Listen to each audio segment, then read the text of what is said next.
In the fashion game, counterfeiting just kind of goes along with the territory. Once a brand gains so much popularity, they kind of have to expect to deal with bootlegs. Call it a cost of doing business. But how about originals ripping off counterfeiters who originally ripped them off in the past? Sounds like a crazy man bites dog story, right? Well, believe it or not, this recently actually happened. Italian fashion house Gucci recently held its cruise collection show with offerings heavily influenced by Renaissance era looks as well as pieces inspired by 80s and 90s fashion. Among 115 looks presented that night, one in particular caused many to cast a side eye in Gucci's direction. A certain fur-paneled bomber jacket with oversized double G imprinted sleeves received scrutiny on how close it resembled a piece created in the 80s by Harlem native and hood-renowned designer Daniel Day, or perhaps more affectionately known as Dapper Dan. And to say closely resembles is actually putting it mildly. For all intents and purposes, it's an outright copy. For those that don't know, Dapper Dan was a visionary and revolutionary designer from Harlem, New York. In the 80s and 90s, his East 125th Street shop was a fashion mecca for rappers, athletes, street hustlers, and early era hype beasts alike. Described by Dap himself as a macho type of ethnic ghetto clothing, his design signified street luxury, mixing status symbols such as mink, ostrich, crocodile, and python, married with his own trademark reappropriations of Louis Vuitton, Gucci, and Fendi fabrics.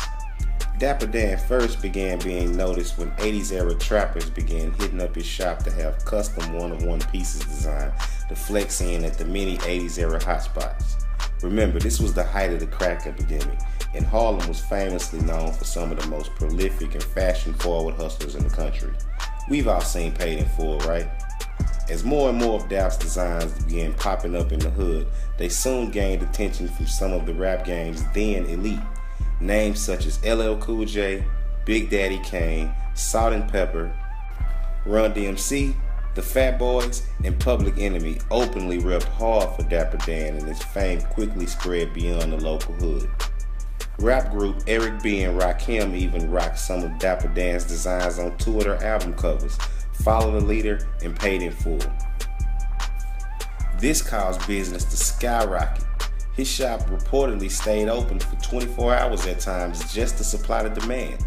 The store was further immortalized when on one night, boxer and then heavyweight champ Mike Tyson stopped by to pick up a custom Don't Believe the Hype jacket that he had made.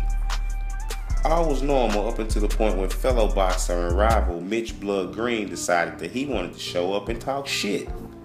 Said shit talk devolved into a physical altercation in which Mitch Blood Green wound up expectingly getting knocked the fuck out. The night manager of Dapper Dan's boutique has his own version of what took place and says Mitch Green was looking for trouble. Mitch kept ranting and raving, and Mike stood up because he had made contact. And Mike said, look, do not play me close. In other words, back off. Don't get that close to me. So then Mitch grabbed his shirt and apparently went for his pocket because his wallet fell out. Mitch Green threw the first blow.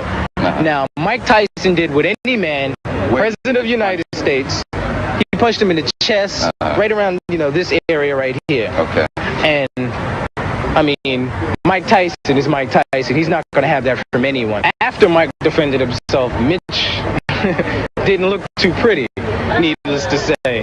I have pictures of Mike beating on Mitch when he was on the floor. He's beating on him, grabbing because Mitch is grabbing on him. I have a picture of after Mike had hit him with a right because you couldn't see it when he hit him. Sort of like the Spinks punch. You never really got that good angle, but Mike, Mitch was on his back, legs up in the air like this, and all you saw was his legs, and he's laid out.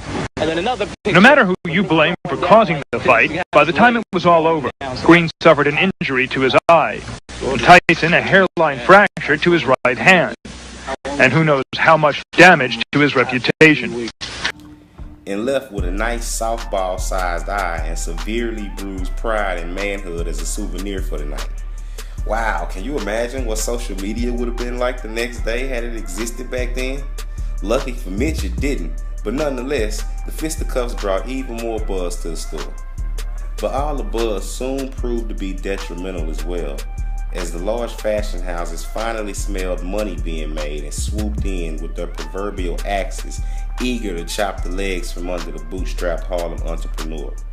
Infuriated by the very public knockoff of their trademarks and inflamed by their utter rejection of black urban culture, they took the legal action.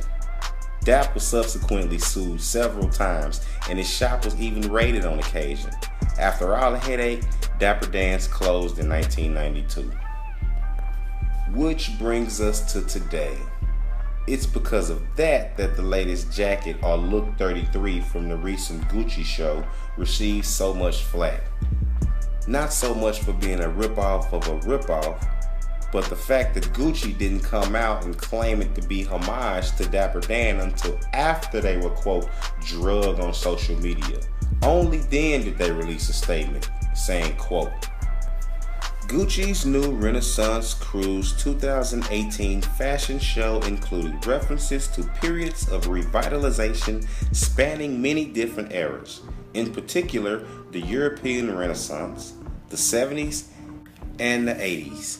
The collection also saw a continuation of Alessandro Michel's exploration of faux/real culture, playing on the Gucci logo and monogram, including a puff-sleeve bomber jacket from the 1980s, in an homage to the work of renowned Harlem tailor Daniel Dapper Dan Day, in celebration of the culture of that era in Harlem.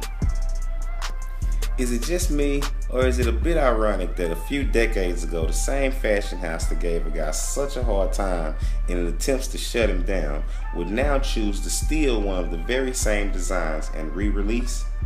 But in the interest of fairness though, I do have to admit that high fashion has become a lot more streetwear friendly, some might say.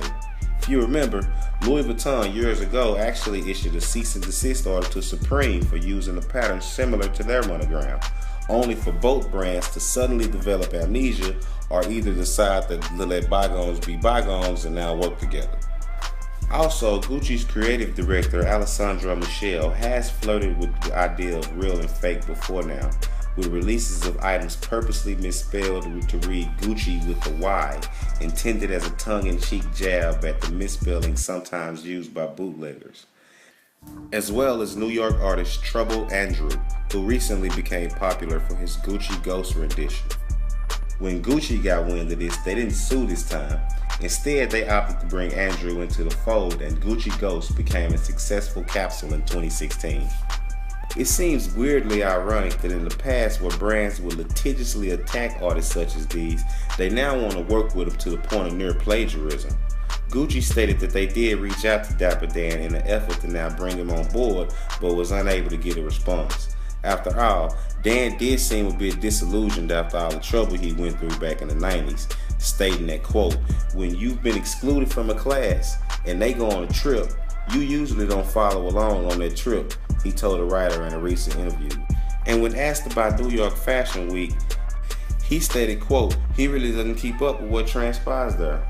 Perhaps Dan does have a good reason to be a bit sour. What you think? Drop a comment below letting us know if you think Dapper Dan still got a reason to be pissed after all these years, or if he should just join up with the team, let bygones be bygones, and bring his vision into the 21st century. Don't forget to like, comment, and subscribe. For Flight 214, I am Nate the Great signing off. See you next time. A lot of black designers let the industry determine the direction that they should go in. I never felt a need to be accepted on that level. I don't know how they do the selection process of you saying, oh, you're great.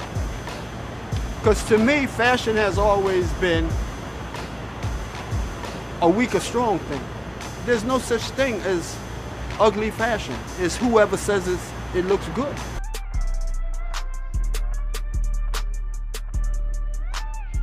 He ran from me like a little fag, a little sissy. He ran from me. And by that time, his friends was grabbing me, acting like they trying to break it up, but they were like sucker punching me at the same time. I'm trying to get to him.